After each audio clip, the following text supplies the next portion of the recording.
What's going on, guys? In the shop here today, and I've got this 2016 GMC Sierra.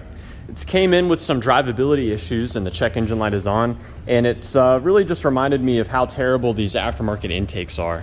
So when I popped the hood to look at this vehicle, the K&N intake filter was just sitting down here. It had vibrated off of the attachment point here, and as you can see for yourself, there is no lip here to aid in retaining it. And so even though the clamp was tight, it will eventually just vibrate off.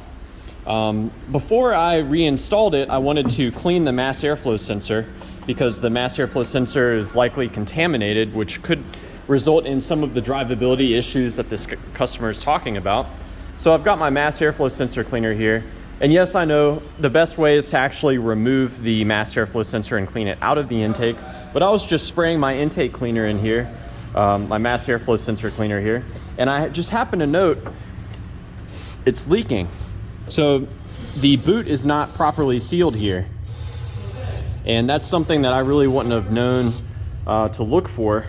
I just kind of found it by chance, but upon closer examination you can see there actually is a bit of a gap here, a bit of a flat spot in where the boot seals against this intake boot.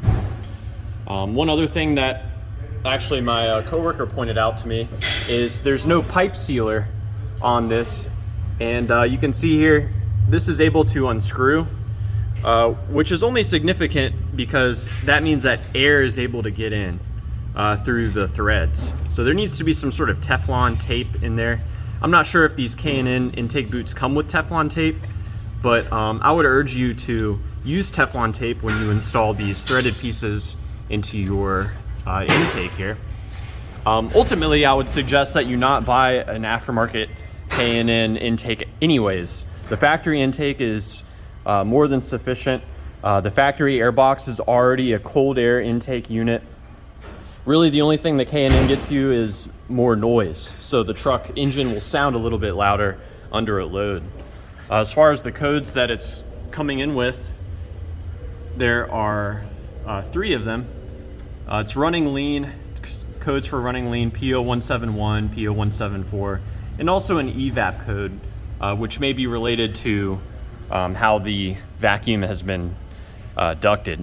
So I'm still looking at this. I'm going to clean the mass airflow sensor and reinstall the boot best I can, and check it and see if the truck is still having issues with it cutting off and running rough and having these lean codes.